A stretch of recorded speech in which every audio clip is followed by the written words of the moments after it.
तू हमारे साथ रहेगा तो डिपार्टमेंट के लिए अच्छा होगा, सोसाइटी के लिए अच्छा होगा, सबके लिए अच्छा होगा।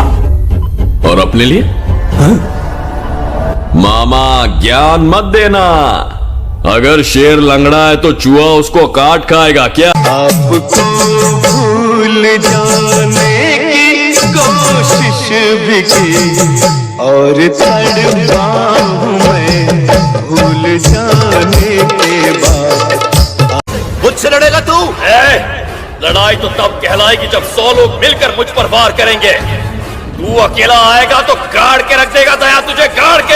नाराज हो हमसे? हाँ। एक दिन नहीं मिली तो इतना गुस्सा, कल को कोई दूसरा हमें ब्याह ले गया तो? दुनिया में माल की कमी थोड़े है, दूसरा पटाएंगे।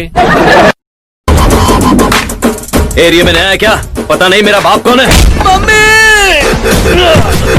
अबे खजुए, इसका बाप कौन है, इसकी अम्मा कुछ पता होगा, मैं कैसे जानूंगा? गूगल नहीं हूँ मैं। सही बोलिया तब बोले ले एकदम देहाती, सुन के गदा जाता छाती। 2 दिन से पागल बनौले बहम।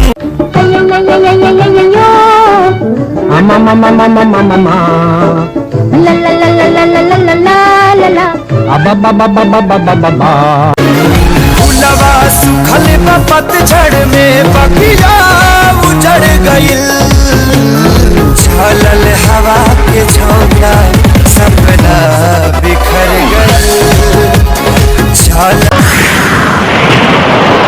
हमके पता चलल आज बा जेके चाहनी उहे धोखा बाज बा। हमके पता